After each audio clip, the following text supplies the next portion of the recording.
నా పేరు Sai Kumar, economy faculty.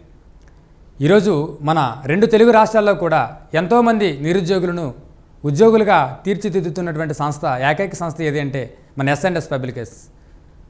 మన మరో అడుగు ముందుకు వేస్తూ పేద విద్యార్థికి సైతం ఉపయోగపడే విధముగా రాష్ట్రంలో అత్యుత్తమ ఫ్యాకల్టీచే అధునాతమైన టెక్నాలజీని ఉపయోగిస్తూ ఆన్లైన్ క్లాసులు నిర్వహిస్తుంది. ఈ యాప్ కూడా మనకి చాలా తక్కువ ధరకే అందిస్తుంది. తప్పనిసరిగా ఈ యాప్ని అందరూ డౌన్లోడ్ చేసుకుని ఉపయోగించుకుంటారని కోరుకుంటున్నాను. అయితే ఈరోజు మనం కేంద్ర ప్రభుత్వ పథకాలు చాలా ఇంపార్టెంట్. ప్రతి కాంపిటేటివ్ ఎగ్జామ్స్లో కూడా తప్పనిసరిగా వీటిపై ప్రశ్నలు ఉంటాయి. అనేక రకమైన కేంద్ర ప్రభుత్వ పథకాలు మనం ప్రారంభించారు కేంద్రంలో. చూద్దాం వన్ బై వన్ ఒకసారి పరిశీలిస్తే. ఉదాహరణకి Mahatma Gandhi national rural employment guarantee scheme ఉందండి.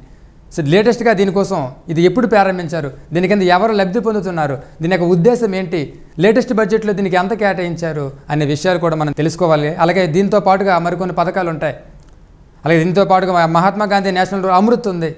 అమృత్ యొక్క ఉద్దేశం ఏంటి, అసలు అమృత్ దేనికి సంబంధించింది, దీని కింద ఎన్ని నగరాలు ఎంపిక కాబట్టివి, ఆంధ్రప్రదేశ్కి సంబంధించి ఏవైనా నగరాలు ఎంపిక కాబట్టివా, ఈ లేటెస్ట్ బడ్జెట్లో దీనికి ఎంత కేటాయించారు అనే అంశాలను మనం క్లుప్తంగా తెలుసుకోవాలి. దీంతో పాటుగా మరికొన్ని పథకాలు ఉన్నాయి. ఉదాహరణకి స్వచ్ఛ భారత్ అభియాన్ ఉందండి. దీని గతంలో ఏ పథకం నుంచి వచ్చింది, ఇది ఎక్కడి నుంచి వచ్చింది, అసలు దేనికోసం ఉద్దేశించబడింది, అసలు లక్ష్యాన్ని అధిగమించిందా లేదా, లేటెస్ట్ బడ్జెట్లో దీనికి ఎంత కేటాయించారు మొదలైన అంశాలు మనం స్వచ్ఛ భారత్లో పథకంలో భాగంగా చెప్పుకోవాలి. దీనితో పాటుగా స్మార్ట్ సిటీస్ దేనికి సంబంధించినది, ఎన్ని నగరాలు స్మార్ట్ సిటీస్ కింద ఎంపిక కాబట్టివి, మొత్తం దీనికోసం క్లుప్తంగా మనం వివరాలు అనేవి క్లాసులో డిస్కస్ చేస్తాం. అలాగే దీనికి సంబంధించి మరికొన్ని పథకాలు స్టార్టప్ ఇండియా, అలాగే స్టాండప్ ఇండియా, ఈ దేనికి సంబంధించిన అంశాలు కూడా మనం తెలుసుకోవాలి. స్టార్టప్ ఇండియా మరియు స్టాండప్ ఇండియా దీని యొక్క ఉద్దేశాలు ఏంటి, దీని యొక్క లక్ష్యాలు ఏంటి మొదలైన అంశాలు తెలుసుకోవాలి. అలాగే వీటితో పాటుగా ప్రధానమంత్రి ఉజ్వల యోజన ఉంది. ప్రధానమంత్రి ఉజ్వల యోజన దేనికి సంబంధించింది, ఇది ఎవరికి ఉద్దేశించబడింది, దీని కింద ఎంత గ్యాస్ సంబంధించి ఇది ఏం చేస్తుంది అనేది విషయాలు కూడా మనం క్లుప్తంగా తెలుసుకోవాలి క్లాస్లో. అలాగే మరికొన్ని పథకాలు డిస్కస్ చేస్తే సంసద్ ఆదర్శ్ యోజన ఉందండి. దీని దేనికి సంబంధించింది, లేటెస్ట్ బడ్జెట్లో ఎంత కేటాయించారు, అసలు దీని ఉద్దేశం ఏంటి, దీని యొక్క వివరాలు అనేవి మనం క్లుప్తంగా తెలుసుకోవాలి. అలాగే దీంతో పాటుగా సేతు భారతం ప్రాజెక్ట్ దేనికి ఉద్దేశించబడ్డది, దీని యొక్క లక్ష్యాలు ఏంటి అనేది వివరాలు మనం క్లాస్లో కంప్లీట్గా డిస్కస్ చేస్తాము. చాలా ఇంపార్టెంట్ పథకాలు అన్నీ కూడా ఇందులో మనం క్లాస్లో డిస్కస్ చేస్తాం. అలాగే శ్యామ్ ప్రసాద్ ముఖర్జీ రూర్బన్ మిషన్ గతంలో ఏ పథకం నుంచి వచ్చింది, ఇది దేని కొరకు ఉద్దేశించబడ్డది, అసలు దీని ఉద్దేశం ఏంటి, దీన్ని ఎప్పుడు ప్రారంభించారు, ఎవరు ప్రారంభించారు, అసలు ఎందుకోసం ప్రారంభించారు అనే అంశాలు కూడా మన క్లాసులో డిస్కస్ చేయాలి. వివరాలు కంప్లీట్గా మనం తెలుసుకుంటేనే మనం సక్సెస్ అవ్వడానికి అవకాశం ఉంటుంది. సో దీంతో పాటుగా ముద్రా యోజన, యాక్చువల్ ముద్రలో ఎన్ని దశలు ఉంటాయి, ఇది ఎవరికి వర్తిస్తుంది, దీని కింద లోన్స్ ఎలాగిస్తారు, ఇది ఎవరెవరికి ఎంత మోతాదులు ఇస్తారు, దీని కింద మొత్తం ఎన్ని దశలు ఉన్నాయి, లేటెస్ట్ బడ్జెట్లో దీనికి ఎంత కేటాయించారు అనే అంశాలు కూడా మనం తెలుసుకోవాలి. దీంతో పాటుగా మరికొన్ని చాలా పథకాలు వస్తూ ఉంటాయి, అది మన క్లాసులో డిస్కస్ చేద్దాం. పథకాలు చదివేటప్పుడు నేరుగా చదవకుండా మనం దానిలో కొన్ని అంశాలను దృష్టిలో పెట్టుకోవాలి. పథకాలు చదివేటప్పుడు ఎలా అంశాలు దృష్టిలో పెట్టుకోవాలంటే, నెంబర్ 1 పథకం యొక్క పూర్తి పేరు తెలుసుకోవాలి.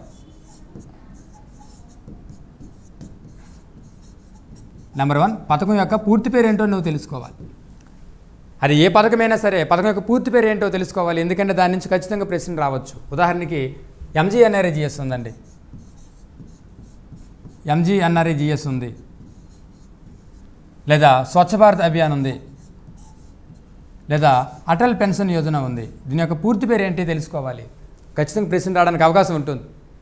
అలాగే పథకాన్ని ఎప్పుడు ప్రారంభించారో తెలుసుకోవాలి.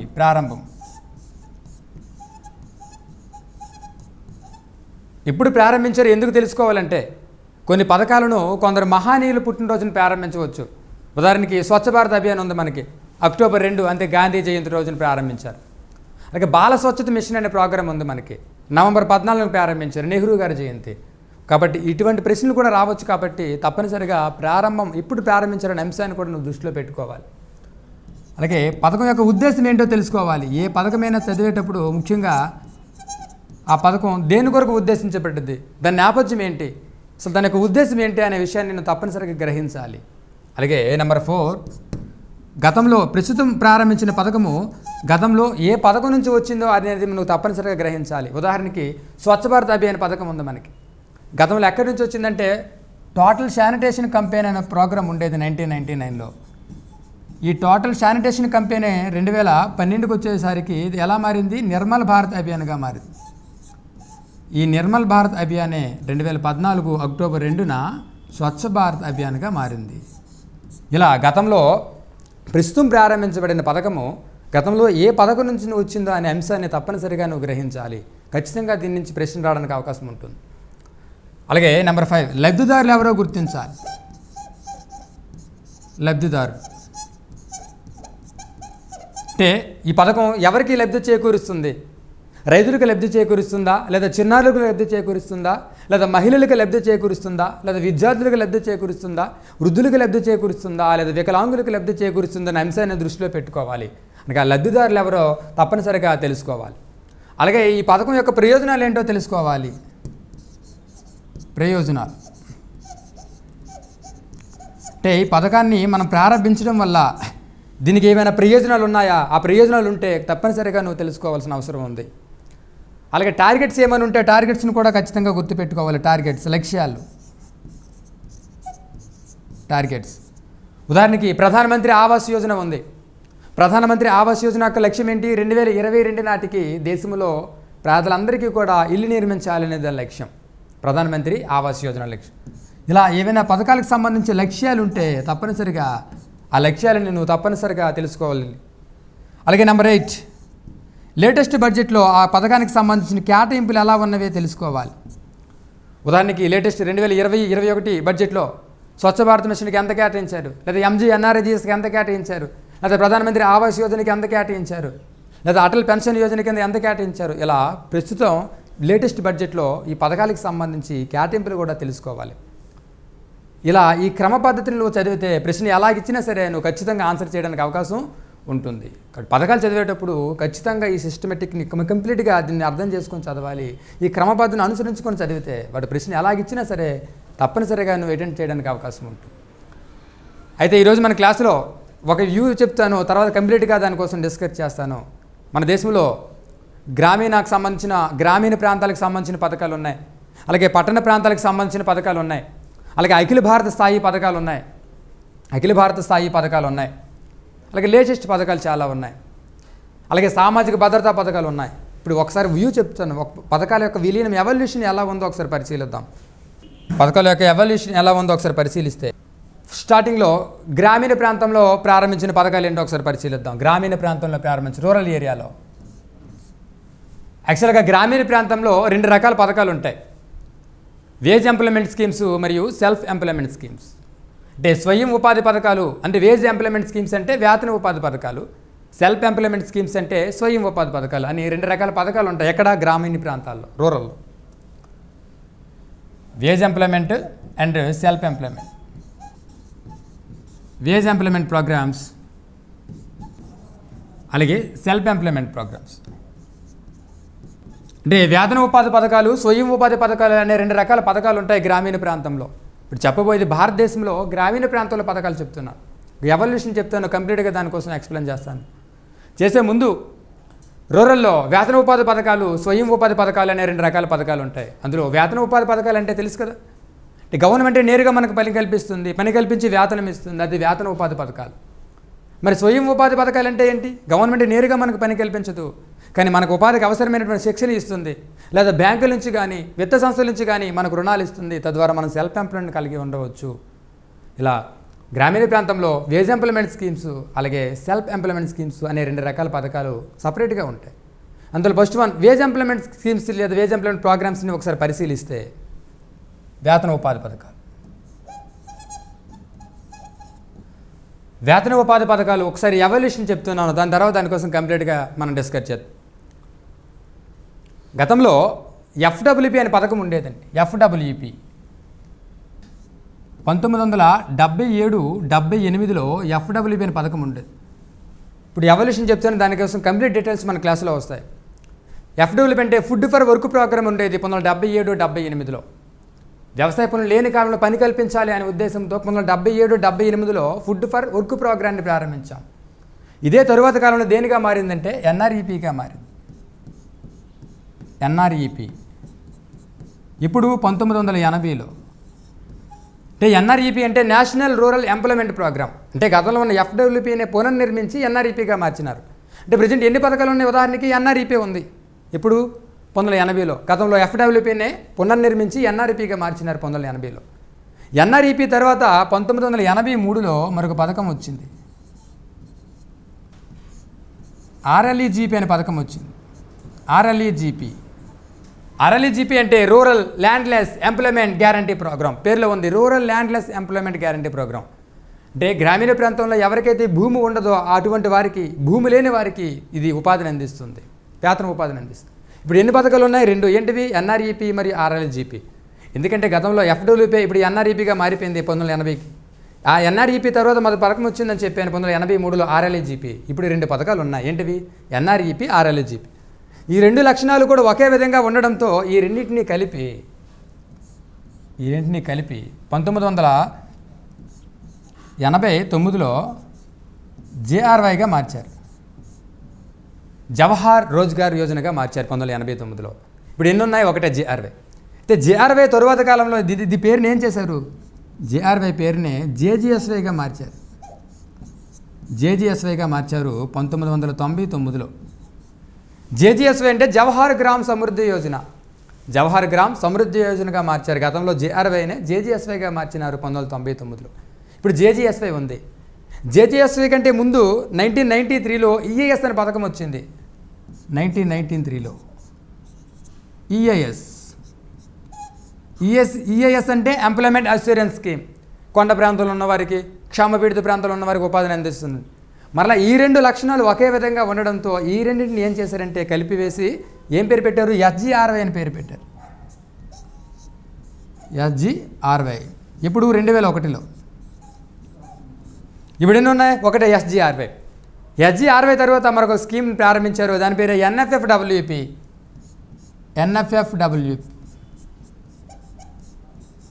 2004 నవంబర్లో ప్రారంభించారు. ఇప్పుడు ఎన్ని ఉన్నాయి? 2 ఎస్జీఆర్వై మరియు ఎన్ఎఫ్ఎఫ్డబ్ల్యూపీ. ఈ 2 లక్షణాలు ఒకే విధంగా ఉండడంతో మరలా ఈ రెండింటిని కలిపేశారు. ఈ రెండింటిని కలిపివేసి ఏం చేశారంటే ఎన్ఆర్ఈజీఎస్ అని పేరు పెట్టారు. ఎన్ఆర్ఈజీఎస్ చట్టాన్ని కూడా చేశారు. ఇప్పుడు 2005 సెప్టెంబర్లో. ఈ ఎన్ఆర్ఈజీఎస్ఏ దేనిగా మారింది? ఎన్ఆర్ఈజీఎస్ఏ దేనిగా మారిందంటే ఎంజీఎన్ఆర్ఈజీఎస్గా మారింది. ఎంజీఎన్ఆర్ఈజీఎస్గా మారింది. ఇప్పుడు 2009 అక్టోబర్ 2న. 2009 అక్టోబర్ 2. అంటే నీకు అర్థమవుతుందా? అంటే గతంలో స్టార్టింగ్లో ఎఫ్డబ్ల్యూపీ ఉండేది, అదే ఎన్ఆర్ఈపీగా మారిపోయింది. ఈ ఎన్ఆర్ఈపీ మరియు ఆర్ఎల్జీపీ 2 పథకాలు కలిపి జేఆర్వైగా మారినాయి. జేఆర్వై అయిన తర్వాత జేజీఎస్వైగా మారినది. జేజీఎస్వై మరియు ఈఎస్ అనే పథకం, ఈ 2 పథకాల లక్షణాలు ఒకే విధంగా ఉండడంతో ఈ రెంటిని ఎస్జీఆర్వైగా మార్చారు. తర్వాత ఎస్జీఆర్వై తర్వాత ఎన్ఎఫ్ఎఫ్డబ్ల్యూపీ వచ్చింది. మరలా ఈ 2 లక్షణాలు ఒకే విధంగా ఉండడంతో ఈ రెండిని కలిపివేసి ఎన్ఆర్ఈజీఎస్ అని పేరు పెట్టారు. ఈ ఎన్ఆర్ఈజీఎస్ఏ 2009 అక్టోబర్ 2 నుంచి ఎంజీఎన్ఆర్ఈజీఎస్గా మారింది. అంటే ఇప్పుడు వేతన ఉపాధి పథకం దేశంలో ఒకే ఒకటి ఉంది గ్రామీణ ప్రాంతంలో. ఏంటిదంటే ఎంజీఎన్ఆర్ఈజీఎస్ఏ. ప్రస్తుతం భారతదేశంలో అమలవుతున్న ఏకైక వేతన ఉపాధి పథకం ఏది అని అడిగితే ఏం పెట్టాలి? ఆన్సరు ఎంజీఎన్ఆర్ఈజీఎస్ అని చెప్పాలి. ఎందుకు? ఇవన్నీ విలీనమవుతూ వచ్చి కంప్లీట్గా ఇప్పుడు మనకు ఉన్నది ఏదంటే ఎంజీఎన్ఆర్ఈజీఎస్ఏ. సో దీని నుంచి ఎలాగైనా ప్రశ్న అడగవచ్చు. ఉదాహరణకి ఎంజీఎన్ఆర్ఈజీఎస్లో భాగము కానిది ఏదని అడగవచ్చు. ఎంజీఎన్ఆర్ఈజీ స్కీమ్లో భాగము కానిది ఏదని అడగవచ్చు. లేదా ఈ క్రింది వాటిలో వేతన ఉపాధి పథకాలు కానిది ఏది అని ప్రశ్న అడగవచ్చు. ఇంకా కఠినంగా అడగాలంటే ఈ క్రింది వేతన ఉపాధి పథకాలను అవి ఏర్పడిన సంవత్సరాలను బట్టి వరుస క్రమంలో అమర్చండి అని అడగొచ్చు. లేదా ఈ క్రింది వాటిలో వేతన ఉపాధి పథకం కానిది ఏది అని అడగొచ్చు. వేతన ఉపాధి పథకాలకు 3 ఇచ్చి స్వయం ఉపాధి పథకం 1 ఇచ్చి అప్పుడు వేతన ఉపాధి పథకం కానిది ఏది అని అడగొచ్చు. ప్రశ్న అలాగే అడగొచ్చు. కాబట్టి ఇక్కడ గమనించాల్సిన అంశం ఏంటంటే ప్రస్తుతం భారతదేశంలో ఎగ్జిస్టెన్సీలో ఉన్న అమల్లో ఉన్న ఏకైక వేతన ఉపాధి పథకం ఏది అంటే ఎంజీఎన్ఆర్ఈజీఎస్. ఎక్కడిది? గ్రామీణ ప్రాంతంలో వేతన ఉపాధి పథకం. గ్రామీణ ప్రాంతంలో స్వయం ఉపాధి పథకాలు కూడా ఉంటాయి. అవి ఎవల్యూషన్ ఎలాగ ఉందో చూస్తే ఇది వేజ్ ఎంప్లాయ్మెంట్ స్కీమ్స్. ఎక్కడ? రూరల్లో వేజ్ ఎంప్లాయ్మెంట్ స్కీమ్స్. ఇప్పుడు రూరల్లో సెల్ఫ్ ఎంప్లాయ్మెంట్ స్కీమ్స్ ఏంటో చూద్దాం ఒకసారి. రూరల్లో సెల్ఫ్ ఎంప్లాయ్మెంట్ చూద్దాం. రూరల్లో సెల్ఫ్ ఎంప్లాయ్మెంట్ ఒకసారి పరిశీలిస్తే ఐఆర్డిపి అనే పథకం ఉండేది. ఐఆర్డిపి 1980. యాక్చువల్గా ఐఆర్డిపిని 1978, 79లో 2300 బ్లాకుల్లో ఏర్పాటు చేశారు దేశవ్యాప్తంగా. అంటే 1980 అక్టోబర్ 2 నుంచి ఇది దేశవ్యాప్తంగా అమల్లోకి వచ్చింది. స్టార్టింగ్లో అయితే 1978, 79లో కేవలం 2300 బ్లాక్ లోన్ ప్రారంభించగా 1980లో దేశవ్యాప్తంగా అమల్లోకి వచ్చింది ఐఆర్డిపి. ఐఆర్డిపి అంటే ఇంటిగ్రేటెడ్ రూరల్ డెవలప్మెంట్ ప్రోగ్రామ్. మనం కంప్లీట్గా తెలుసుకుందాం. తెలుసుకునే ముందు ఒక ఎవల్యూషన్ ఒకసారి చెప్తున్నాను. ఐఆర్డిపికి 5 ఉప పథకాలు ఉంటాయి. ఏంటవి? ట్రైజ్ అంటే training to rural youth for self employment అనే ప్రోగ్రామ్ ఉంటుంది. దీనికి ఉప పథకం ఇది. ఐఆర్డిపికి ఉప పథకం ఇది ట్రైజం. 1979లో ప్రారంభించారు దీన్ని. ట్రైజం తర్వాత డ్వాక్రా అనే పథకం ఉంది. ఇది కూడా ఐఆర్డిపికి ఉప పథకమే. డ్వాక్రా 1982లో ప్రారంభించారు. డ్వాక్రా అంటే development of women and children in rural areas. చెప్పుకునే ముందు ఎవల్యూషన్ చెప్తున్నాను. డ్వాక్రా ఐఆర్డిపికి ఉప పథకాలైన ట్రైజం, డ్వాక్రా, అలాగే ఎండబ్ల్యూఎస్ మిలియన్ వెల్ స్కీమ్స్. ఇది 1988-89లో దీన్ని ప్రారంభించారు. దీన్ని ఎండబ్ల్యూఎస్ మిలియన్ వెల్ స్కీమ్. అలాగే ఎస్ఐడిఆర్ఏ చిత్ర, దీన్ని 1992లో ప్రారంభించారు. Supply of improved tool kits for rural artisans Chitra 1992. అలాగే జీకేవై గంగా కళ్యాణ్ యోజన, దీన్ని 1997లో ప్రారంభించారు. ఇవన్నీ కూడా ఈ ట్రైజింగ్ కానీ, డ్వాక్రా కానీ, ఎండబ్ల్యూఎస్ కానీ, అలాగే ఎస్ఐటిఆర్ చిత్రా కానీ, జీకేవై కానీ, ఇవన్నీ 5 కూడా దేనికి ఉప పథకాలు అంటే ఐఆర్డిపికి ఉప పథకాలు. సబ్ ప్రోగ్రామ్స్ దేనికి? ఐఆర్డిపి. ఇవన్నీ ఐఆర్డిపి మరియు దాని ఉప పథకాలతో కలిపి ఇవన్నీ దేనిగా మారాయని చూస్తే ఇవన్నీ కలిపి ఎస్జిఎస్వైగా మారుతాయి.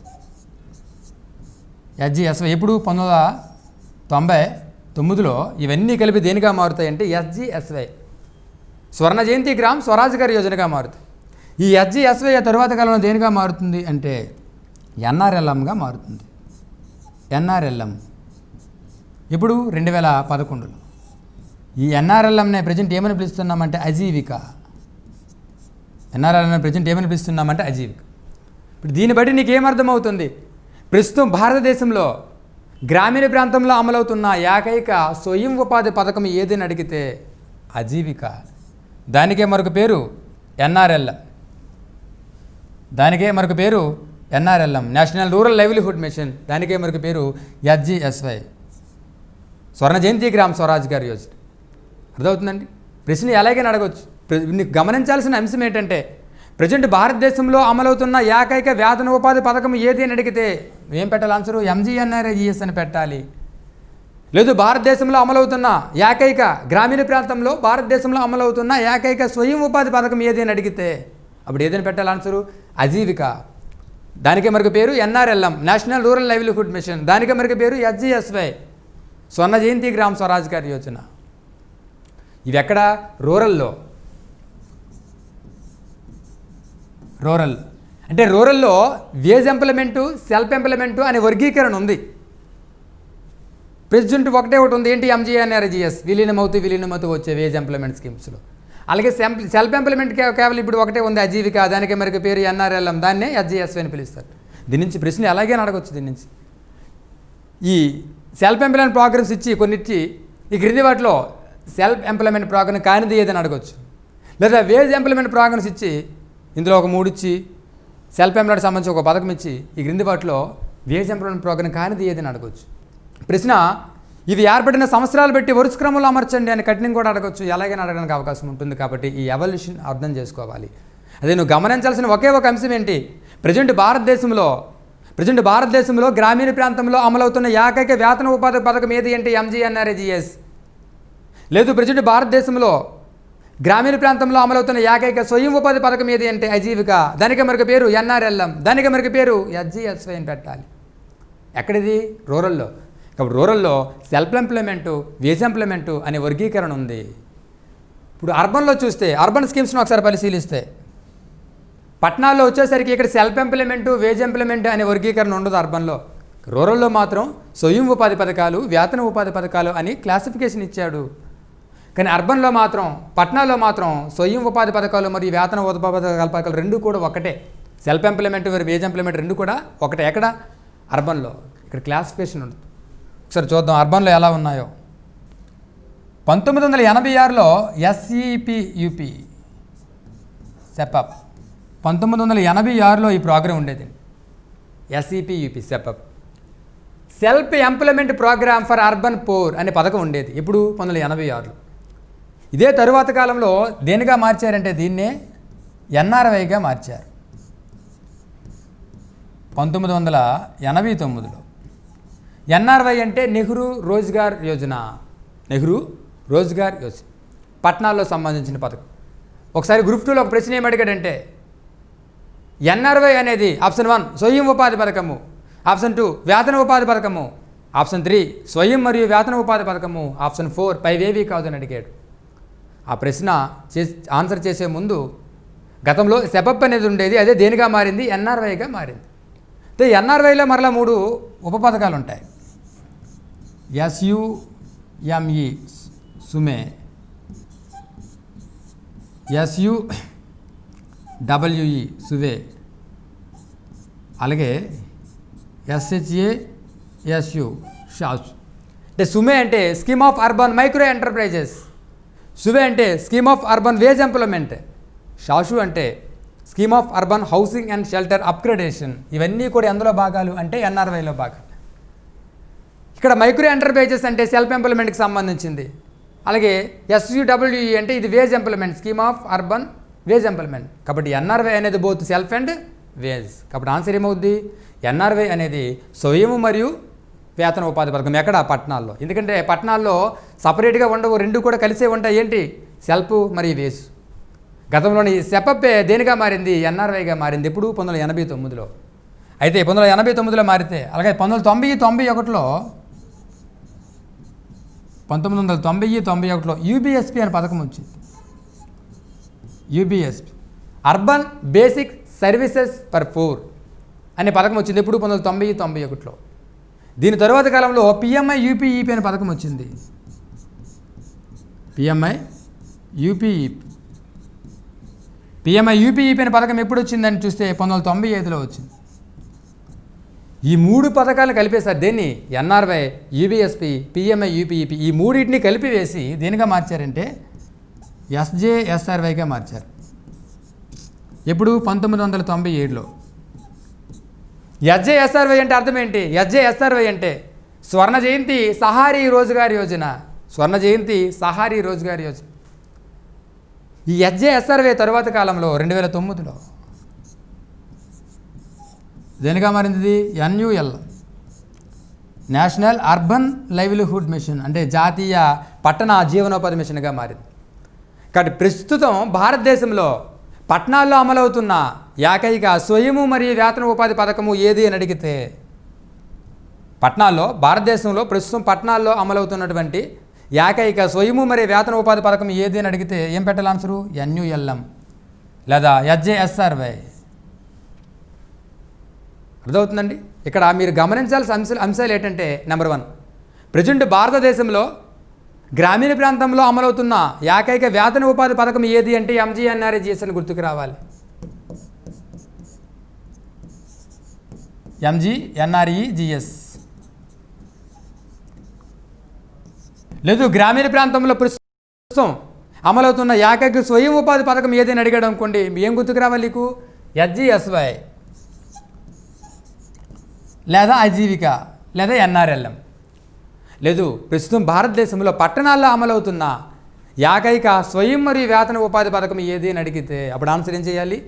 ఏం చేయాలంటే ఎన్యుఎల్ఎం.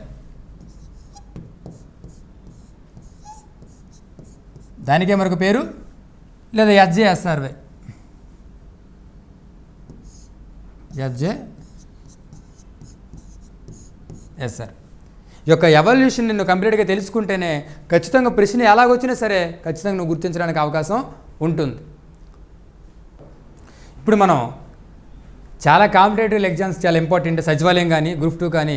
దీని నుంచి గత సచివాలయంలో అయితే పంచాయతీ సెక్రటరీలు అయితే 7-8 ప్రశ్నలు అడిగేవాడు ఎంజీఎన్ఆర్ఈజీఎస్ని. దీని గురించి కంప్లీట్గా డీటెయిల్స్గా పరిశీలిద్దాం ఒకసారి. ఎంజీఎన్ఆర్ఈజీఏ లేదా ఎన్ఆర్ఈజీఏ. ఎంజీఎన్ఆర్ఈజీఏ అంటే ఏంటి? Mahatma Gandhi national rural employment guarantee act.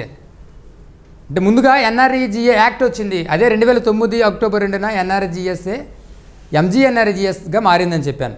అయితే అంతకంటే ముందు ఆల్రెడీ ఎవల్యూషన్ చెప్పేటప్పుడు చెప్పాను, ఎవల్యూషన్ చెప్పేటప్పుడే ఇది ఎక్కడి నుంచి వచ్చిందనే అంశాన్ని గమనించాను, ఆల్రెడీ చెప్పాను కూడా. ఎంజీఎన్ఆర్ఈజీఎస్ కంటే ముందు, ఎన్ఆర్ఈజీఎస్ కంటే ముందు గతంలో ఎఫ్డబ్ల్యూపీ ఉండేదని, ఆ ఎఫ్డబ్ల్యూపీ దేనిగా మారిందంటే ఎన్ఆర్ఈపీగా మారిందని, ఆ ఎన్ఆర్ఈపీ మరియు ఆర్ఎల్జీపీ రెండు పథకాలు కలిపి జేఆర్వైగా మారాయని, జేఆర్వై తర్వాత జేజీఎస్ఓగా మారిందని, జేజీఎస్వి మరియు ఈఎస్సీని రెండు పథకాలు కలిపి ఎస్జీఆర్వైగా మారాయని, ఎస్జీఆర్వై మరియు ఎన్ఎఫ్ఎఫ్డబ్ల్యూపీ రెండు పథకాలు కలిపి ఎన్ఆర్జీఎస్గా మారాయని చెప్పాను.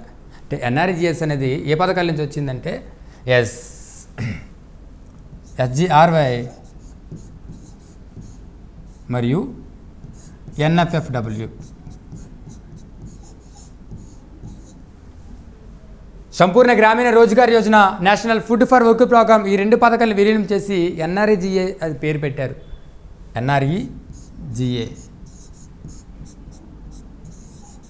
ఎన్ఆర్ఈజీఏ 2005 సెప్టెంబర్లో చట్టం చేసాం. 2005 సెప్టెంబర్లో చట్టం చేసాం. ఇదే 2009 అక్టోబర్ 2 నుంచి ఎంజీఎన్ఆర్ఈజీఏగా మారింది. అవునా?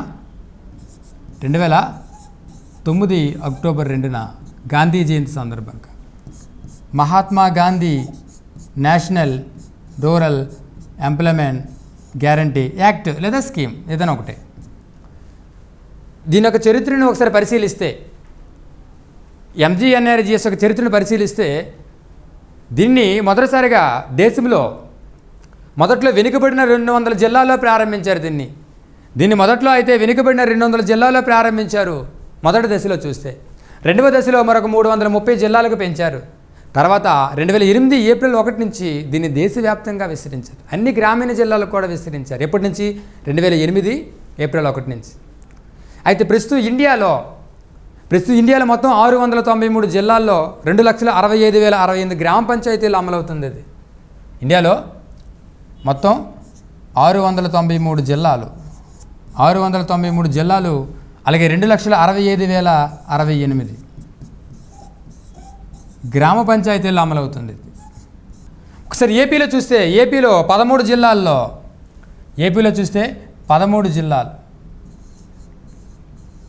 ఏపీలో 13 జిల్లాల్లోనూ 12,914 గ్రామ పంచాయతీల్లోనూ అమలవుతుంది. ఏది? ఎంజీఎన్ఆర్ఈజీఎస్. దీని చట్టాన్ని ఎప్పుడు చేశారంటే, చట్టం ఎప్పుడు చేశారంటే 2005 సెప్టెంబర్ 7 చేశారు. ఎప్పుడు అమల్లోకి వచ్చిందంటే 2006 ఫిబ్రవరి 2. అమలు తేదీ చూస్తే 2006 ఫిబ్రవరి 2. అమలు ఎక్కడ అయిందంటే మన ఆంధ్రప్రదేశ్లోనే 2006 ఫిబ్రవరి 2న అనంతపురం జిల్లా బండ్లపల్లి అనే గ్రామంలో దీన్ని ప్రారంభించారు, అమలు చేసిరి. దీన్ని MGNREGS act, Mahatma Gandhi national rural employment guarantee స్కీమ్ని ఎప్పుడు అమలు చేశారంటే 2006 ఫిబ్రవరి 2 ఆంధ్రప్రదేశ్లోని అనంతపురం జిల్లాలోని బండ్లపల్లి అనే గ్రామంలో అమలు చేశారు. ఎందుకు ఈ పథకం అని చూస్తే, అంతకంటే ముందు ప్రస్తుతం వేతన ఉపాధిని చట్టబద్ధం చేసినటువంటి, ప్రపంచంలోనే వేతన ఉపాధిని చట్టబద్ధం చేసినటువంటి మొట్టమొదటి పథకం ఏది అంటే ఎంజీఎన్ఆర్ఈజీఎస్.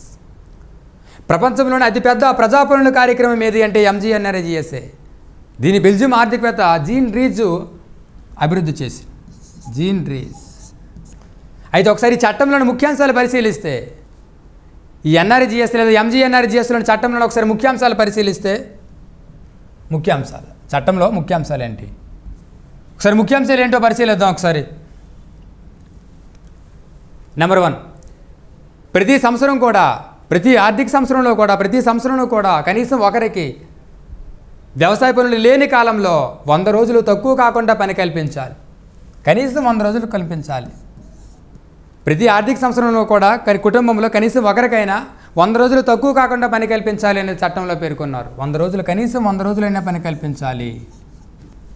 అలాగే ఈ చట్టంలో పేర్కొన్న మరొక అంశం ఏంటే, లబ్ధిదారులో తప్పనిసరిగా ఎవరు ఉండాలి? లబ్ధిదారులో తప్పనిసరిగా స్త్రీలు ఉండాలి. ఎంత శాతం మంది ఉండాలంటే 33% మంది ఉండాలి. ఎవరు? స్త్రీలు.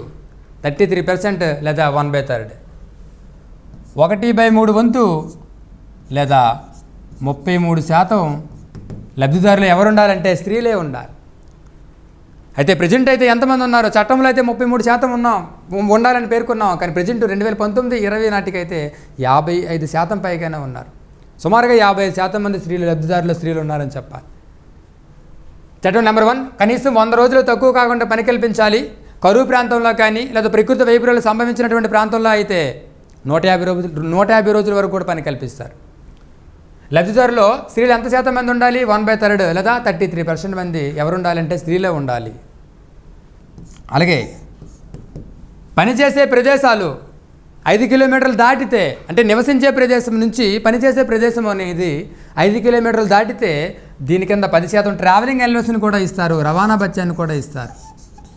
అంటే మనం పనిచేస్తున్నటువంటి మన నివాస ప్రదేశాల నుంచి పనిచేసే ప్రదేశము 5 కిలోమీటర్లు దాటి ఉంటే 10% ట్రావెలింగ్ అలవెన్స్ని కూడా ఇస్తారు. ఈ చట్టంలో పేర్కొన్నారు దాన్ని.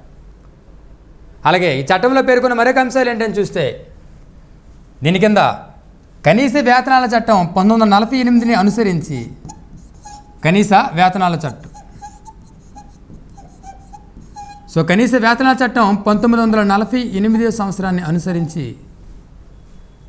స్త్రీ పురుషులిద్దరికీ కూడా సమాన వేతనాలు ఇవ్వాలి అని పేర్కొన్నారు. స్త్రీ పురుషులిద్దరికీ కూడా సమాన వేతనాలు ఇవ్వాలి.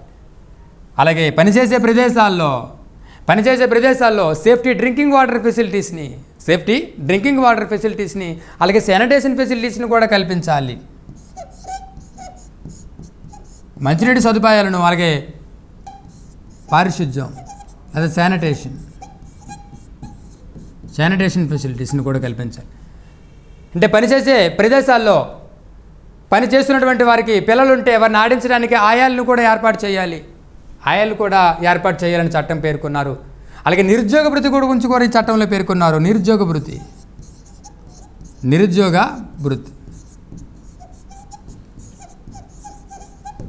భృతి అంటే ఏంటి?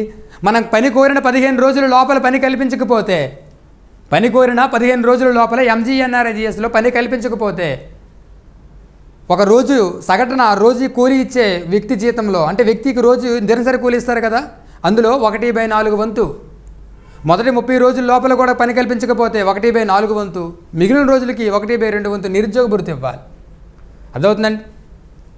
ఇందులో నిరుద్యోగ భృతి మనం పని కోరిన 15 రోజుల లోపల పని కల్పించాలి. ఒకవేళ పని కల్పించకపోయారనుకోండి, మొదటి 30 రోజులకు మనకు వ్యక్తికి రోజు ఇచ్చే కూలీలో 1/4 వంతు. ఉదాహరణకు ఒక రోజుకి కూలీగా MGNSలో ఒక 200 ఇస్తున్నారు అనుకో, అందులో 1/4 వంతు అంటే 50 రూపాయలు ఇవ్వాలి. లేదు 30 రోజుల వరకు కూడా పని కల్పించలేదు, 30 రోజుల తర్వాత కూడా పని కల్పించలేదు అనుకో, అప్పుడు ఎంత ఇవ్వాలి? 1/2 వంతు అంటే 200 1/2 వంతు ఎంత? 100 రూపాయలు ఇవ్వాలి. నిరుద్యోగ భృతి ఇవ్వాలని చట్టంలో పేర్కొన్నారు. అయితే నిరుద్యోగ భృతి ఇచ్చే బాధ్యత ఎవరిదంటే రాష్ట్ర ప్రభుత్వాలదే. నిరుద్యోగ భృతి ఇచ్చే బాధ్యత ఎవరిదంటే రాష్ట్ర ప్రభుత్వాలది. దీని కింద నిధులు ఎట్లా సమకూరుస్తారంటే 90:10, 90:10%. అంటే కేంద్ర ప్రభుత్వం 90% నిధులు ఖర్చు పెట్టగా రాష్ట్ర ప్రభుత్వం 10% నిధులు ఖర్చు పెడుతుంది. అయితే దీనికి నోడల్ ఏజెన్సీ ఎవరు? దీనికి నోడల్ ఏజెన్సీగా ఎవరు పనిచేస్తారు అంటే గ్రామ పంచాయతీ పనిచేస్తుంది. నోడల్ ఏజెన్సీ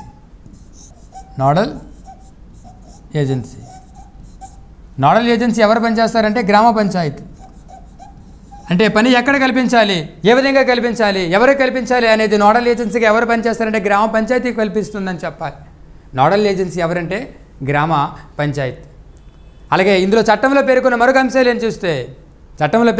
అంశాలు ఏంటో పరిశీలిస్తే ఈ చట్టంలో ఏం చేశారంటే మధ్యవర్తులు ఉండకూడదు, అలాగే భారీ యంత్రాలు కూడా ఉపయోగించకూడదని పేర్కొన్నారు. మధ్యవర్తులు ఉండకూడదు, అలాగే భారీ యంత్రాలు కూడా ఉండకూడదని చెప్పారు. అయితే 2011 తర్వాత ఏం చేశారంటే 2011 తర్వాత దీని కింద ఇచ్చే వేతనాలను CPIALతో ముడిపెట్టారు. 2011 తర్వాత దీని కింద ఇచ్చే వేతనాలను CPIALతో ముడిపెట్టారు. అంటే అర్థం ఏంటి? Consumers price index for agriculture labour. అంటే అగ్రికల్చర్ లేబర్ వ్యవసాయ కూలీ వాడే ధరలు ఏ విధంగా అయితే రోజు రోజుకి పెరుగుతున్నావో దాని అనుపాతముగా MGNRGSలో వేతనాలు కూడా పెంచాలి అనేది CPIAL, consumer price index for agriculture labour అని పిలుస్తాం. అయితే ఈ పథకం వల్ల మనకు లాభాలు ఏంటి, ప్రయోజనాలు ఏంటి అని పరిశీలిస్తే చాలా ప్రయోజనాలు ఉన్నాయి. నెంబర్ 1 బై 1 చూస్తే ప్రయోజనాలు ఏంటంటే నెంబర్ 1 వలసలు తగ్గుతాయి. చూద్దాం. వలసలు ఎందుకు తగ్గుతాయి? వలసలు నిరోధించవచ్చు ఈ పథకం వల్ల. వలసలు ఎలా నిరోధించవచ్చు అంటే, ఎందుకు ఇది వ్యవసాయ పనులు లేని కాలంలో పని కల్పిస్తుంది. రైతు ఏం చేస్తాడు? వ్యవసాయ పనుల కాలంలో వ్యవసాయం చేసుకుంటున్నాడు, వ్యవసాయ పనులు లేని కాలంలో MGNRGS కింద పనిచేస్తున్నాడు. కాబట్టి ఇక మీదట తను పట్టణాలకి వలసలు పోడు. అందుకోసమని వలసలు తగ్గించడానికి కూడా అవకాశం ఉంటుంది. అలాగే ప్రజాస్వామ్యం కూడా బలోపేతం చేయవచ్చు. దీని ద్వారా ప్రజాస్వామ్యాన్ని ఎందుకు బలోపేతం చేయవచ్చు? ఎలా బలోపేతం చేయవచ్చు అంటే దీనికి నోడల్ ఏజెన్సీ ఎవరని చెప్పాను. దీనికి నోడల్ ఏజెన్సీ ఎవరంటే గ్రామ పంచాయతీ. గ్రామ పంచాయతీ నోడల్ ఏజెన్సీగా పనిచేస్తుంది కాబట్టి పని ఎక్కడ కల్పించాలి, ఏ విధంగా కల్పించాలి అనే అంశాలని గ్రామ పంచాయతీలో ఉన్న ప్రజాప్రతినిధులు అందరూ చర్చించుకుంటారు. కాబట్టి దీన్ని బలోపేతం చేయడానికి, ప్రజాస్వామ్యాన్ని బలోపేతం చేయడానికి అవకాశం ఉంటుంది. అలాగే ముఖ్యంగా సహజ వనరులు కూడా బలోపేతం చేయవచ్చు. దీనివల్ల ఎలా బలోపేతం చేయవచ్చు అంటే దీని కింద ఎక్కువగా పనులు ఏ పనులు చేస్తున్నారు అంటే water conservation and land conservation పనులే చేస్తున్నారు, నీటి సంరక్షణ అలాగే నేల సంరక్షణ పనులే చేస్తున్నారు. తద్వారా పర్యావరణం కూడా కొంతవరకు కాపాడడానికి అవకాశం ఉంటుంది. అలాగే దీని ద్వారా ఫైనాన్షియల్ ఇంక్లూజన్ కూడా సాధించవచ్చు. ఫైనాన్షియల్ ఇంక్లూజన్ అంటే ఏంటి? విత్త సమ్మిళితాన్ని కూడా సాధించవచ్చు. విత్త సమ్మిళితాన్ని ఎలా సాధిస్తావు, ఫైనాన్షియల్ ఇంక్లూజన్ ఎలా సాధిస్తావు అంటే దీని కింద ఇచ్చే వేతనాలు ఏం చేస్తున్నారు, దీని కింద ఇచ్చే వేతనాలు ఏం చేస్తున్నారంటే పోస్ట్ ఆఫీసుల ద్వారా కానీ బ్యాంకుల ద్వారా కానీ ఇస్తున్నారు. తద్వారా ప్రజలందరికీ కూడా పోస్ట్ ఆఫీస్ బ్యాంకుల అలవాట్లు పెరుగుతాయి. అనగా పొదుపు చేయడానికి ఇష్టపడతారు. వాళ్ళ దగ్గర నుంచి పొదుపు బ్యాంకులకు పోతుంది. బ్యాంకు మరొకరికి ఆ డబ్బును అప్పు ఇస్తుంది. అప్పు తీసుకున్నాడు ఏం చేస్తారు, పెట్టుబడి పెడతాడు. పెట్టుబడి పెరిగే కొద్దీ దేశంలో పరిశ్రమలు పెరుగును. పరిశ్రమలు పెరిగే కొద్దీ ప్రజలకు ఎంప్లాయ్మెంట్ అవకాశాలు పెరుగుతాయి. ప్రజలకు ఎంప్లాయ్మెంట్ అవకాశాలు పెరిగే కొద్దీ ప్రజల ఆదాయం పెరుగుతుంది. ప్రజల ఆదాయం పెరిగే కొద్దీ ప్రజల కొనుగోలు శక్తి పెరుగుతుంది. ప్రజల కొనుగోలు శక్తి పెరిగే కొద్దీ ఎక్కువ ఖర్చు వస్తు సేవలపై ఖర్చు పెడతారు. వస్తు సేవలపై ఖర్చు పెడితే ఏ రకమైన వస్తు సేవలపై ఖర్చు పెడుతున్నారో ఆ రకమైన వస్తు సేవల్ని మిగతా ఉత్పత్తిదారులు అందరూ కూడా ఏం చేస్తారు, ఉత్పత్తి చేయడానికి ఇష్టపడతారు. అనగా దేశంలో ఉత్పత్తి పెరిగి ఆర్థికాభివృద్ధి జరగడానికి అవకాశం ఉంటుంది. కాబట్టి దేశంలో ఫైనాన్స్ ఇంక్లూజన్ సాధించడంతో పాటుగా ఆర్థికాభివృద్ధికి కూడా దోహదపడే పథకం ఏది అంటే ఎంజీఎన్ఆర్జీఎస్ అని చెప్పాలి. అలాగే దీని ద్వారా సోషల్ ఇంక్లూజన్ కూడా సాధించవచ్చు. దీని ద్వారా సోషల్ ఇంక్లూజన్ అంటే ఏంటి, సాంఘిక సమ్మిళితాన్ని కూడా సాధించవచ్చు. ఎలా సాధిస్తామంటే దీని కింద అందరూ కూడా ఎస్సీ ఎస్టీ మహిళలు అందరూ కూడా దీనిలో పనిచేస్తున్నారు. ఒకసారి వీరి భాగస్వామ్యం చూస్తే ప్రజెంట్ 2019-20 నాటికి ఎస్సీ భాగస్వామ్యం చూస్తే 19% ఉన్నది ఎస్సీ. అలాగే ఎస్టీ భాగస్వామ్యం చూస్తే 18% ఉన్నది. అలాగే మహిళల యొక్క భాగస్వామ్యం చూస్తే 55% పైగా ఉన్నది. వీరందరూ కలిపి పనిచేయడం వల్ల సాంఘిక సమ్మిళితాన్ని కూడా సాధించవచ్చు. సాంఘిక సమ్మిళితాన్ని కూడా సాధించడానికి అవకాశం ఉంటుంది. ఈ పథకంలో ఇవి ప్రయోజనాలు ఉన్నాయి. అయితే ఈ పథకం అమలైనప్పటికీ ఇందులో కూడా కొన్ని లోపాలు ఉన్నాయి. ఏంటి లోపాలని పరిశీలిస్తే దీని కింద సరైనటువంటి నాణ్యమైన పనులు చేయడం లేదు. దీని కింద అంగన్వాడీ పనులు చేస్తున్నారు, పారిశుద్ధ్య పనులు చేస్తున్నారు. ఏవి కూడా నాణ్యవంతంగా లేవు. వర్షాలు పడితే పాడైపోతున్నాయి. నాణ్యత లేని పనులు కూడా కొన్ని చేపడుతున్నారు. ఇందులో లోపాలు ఏంటంటే నాణ్యత లేని పనులు చేపడుతున్నారు. రికార్డులు కూడా సరిగ్గా చూపడం లేదు. అంటే పలానా చెరువు పని చేశామని లేదా పలానా ప్రాంతంలో ఎంజీఎన్ఆర్జీఎస్గా వర్క్ చేశామని రికార్డులు చూపి ఆ డబ్బులను తన సొంత అకౌంట్లో చూపుకుంటున్నారు. ఇది కూడా లోపమే అని చెప్పాలి. ఇది కూడా ఇందులో డ్రాబ్యాక్ అని చెప్పాలి. ఇది కూడా దీనిపై విమర్శ ఉన్నది. ముఖ్యంగా ఫేక్ జాబ్ కార్డ్స్ అంటే చాలామంది వ్యక్తులకి పని కల్పించకుండానే పని కల్పించినట్టుగా రికార్డులు చూపుతున్నారు. ఫేక్ జాబ్ కార్డ్స్ని కూడా క్రియేట్ చేస్తున్నారు. అలాగే ముఖ్యంగా చెప్పాలంటే ఇందులో నిరుద్యోగ భృతి ఇస్తామని చట్టంలో పేర్కొన్నారు, కానీ ఇవ్వడం లేదు. నిరుద్యోగి భృతి ఇస్తామని చట్టంలో పేర్కొన్నారు ఎంజీఎన్ఆర్జీ చట్టంలో, కానీ ఇస్తున్నారు, ఇవ్వడం లేదు. బట్ నిరుద్యోగ భృతిని చెల్లించే బాధ్యత ఎవరిది అంటే రాష్ట్ర ప్రభుత్వాలదే, కానీ ఇవ్వడం లేదు. అలాగే ముఖ్యంగా ఇది ఎవరికి లాస్ అయింది, దీనివల్ల బాగా ఎవరు లాస్ అయినారు అని పరిశీలిస్తే ముఖ్యంగా ఉపాంత రైతులు అలాగే చిన్న రైతులు దీనివల్ల బాగా లాస్ అయ్యారని చెప్పాలి. ఉపాంత రైతు అంటే 0 నుంచి 1 హెక్టార్ లోపు భూమి ఉన్నవాడు. చిన్న రైతు అంటే లేదా సన్నకారు అయితే 1 నుంచి 2 హెక్టార్ లోపు భూమి ఉన్నవాడు. అంటే 1 హెక్టార్ = 2.5 ఎకరాలు. అంటే 1 హెక్టార్ = 2.5 ఎకరాలు అంటే 0 నుంచి 2.5 ఎకరాలు లేదా 1 హెక్టార్ లోపు భూమి ఉంటేవాడు ఉపాంత రైతు. 1 నుంచి 2 హెక్టార్లు లేదా 2.5 ఎకరాల నుంచి 5 ఎకరాలను పిలవచ్చు. ఆ లోపు భూమి ఉంటేవాడు సన్నకారు రైతు. ముఖ్యంగా ఈ ఎంజీఎన్ఆర్జీఎస్ రావడం వల్ల ముఖ్యంగా వీరు లాస్ అయ్యారని చెప్పాలి. ఎందుకంటే ఈ ఎంజీఎన్ఆర్జీఎస్ రావడం వల్ల ఎవరికి లాభం చేకూరింది? వ్యవసాయ కూలీలకి లాభం చేకూరింది. అలాగే శ్రామికులు లాభం చేకూరింది. ఎందుకు? రోజుకు 1-2 గంటలు వెళ్తే చాలు, కనీసం 200 పైగా వస్తుంది. ఇప్పుడు తక్కువ భూమి ఉన్నటువంటి ఉపాంత రైతు కానీ చిన్న రైతు కానీ ఈ కూలీలకు పనికి పిలిస్తే తన భూమి దగ్గరికి పనికి పిలిస్తే ఇలా వస్తున్నారా? రావట్లేదు. ఎందుకు? బార్గెనింగ్ చేస్తున్నారు, బేరం ఆడుతున్నారు. ఎవరు? వ్యవసాయ కూలీలు, శ్రామికులు. ఏమని బేరం ఆడుతున్నారు? మాకు ఒక గంట వెళ్తే చాలు, మాకు కనీసం 200 వస్తుంది. నీ కింద వ్యవసాయం కూలి రోజుల్లో పని చేయాలంటే నాకు కనీసం ఒక 1000 రూపాయలు ఇవ్వు లేదా ఒక 1500 ఇవ్వు అని బార్గెనింగ్ చేస్తున్నారు. ఎవరు? వ్యవసాయ కూలీలు మరియు శ్రామికులు. తద్వారా ఈ తక్కువ భూమి ఉన్నటువంటి ఈ ఉపాంత రైతులు, చిన్న రైతులు వాళ్ళకి అంత కూలి ఇవ్వలేక తన భూమిని కూడా అమ్ముకోవాల్సిన పరిస్థితి వస్తుంది. ఏది ఏమైనప్పటికీ ఇందులో విమర్శలు ఉన్నప్పటికీ ప్రపంచంలో అతిపెద్ద ప్రజాపనుల కార్యక్రమం ఏది అంటే ఎంజీఎన్ఆర్ఈజీఎస్ అని చెప్పాలి. అతిపెద్ద ప్రజాపనుల కార్యక్రమం ఏది? అలాగే ప్రపంచంలోనే వేతన ఉపాధిని చట్టబద్ధం చేసినటువంటి తొలి పథకం ఏది అంటే ఎంజీఎన్ఆర్ఈజీఎస్ అని పదాన్ని మీరు గుర్తు చేసుకోవాలి. అయితే 2020-21 బడ్జెట్లో 2020-21 బడ్జెట్లో ఈ ఎంజీఎన్ఆర్ఈజీఎస్కి ఎంత కేటాయించారంటే 61,500 కోట్లు కేటాయించారు. 61,500 కోట్లు దీనికి ఎంత కేటాయించడమైనది? 61,500 కోట్లు. అలాగే కోవిడ్-19 వల్ల చాలామంది ఏం చేస్తున్నారు? కోవిడ్-19 వల్ల ఈ కోవిడ్-19 ప్రభావం వల్ల చాలామంది వలసలు ఏం చేస్తున్నారంటే పట్టణాల నుంచి చాలామంది గ్రామాలకు పోతున్నారు. వాళ్ళందరికీ కూడా ఉపాధి అవకాశాలు కల్పించాలనే ఉద్దేశంతో నరేంద్ర మోడీ మరొక 40,000 కోట్లు అంటే ఈ బడ్జెట్లో నిధులు కాకుండా మరొక 40,000 కోట్లతో ఎంజీఎన్ఆర్ఈజీఎస్ కింద ఇచ్చే దినసరి కూలీని 20 రూపాయలు పెంచారు. సగటు దినసరి కూలీని 20 రూపాయలు పెంచాడు. అంటే మొన్నటి వరకు 182 రూపాయలు ఇచ్చేవారు. ఇప్పుడు దీని కింద ప్లస్ మనకు 20 అంటే ఎంత ఇస్తున్నారు? 202 రూపాయలు. 202. The MGNREGS Mahatma Gandhi national rural employment guarantee scheme. ప్రస్తుతం మన దేశంలో గ్రామీణ ప్రాంతంలో అమలవుతున్న ఏకైక వేతన ఉపాధి పథకం ఏది అంటే ఎంజీఎన్ఆర్ఈజీఎస్ అని చెప్పాలి.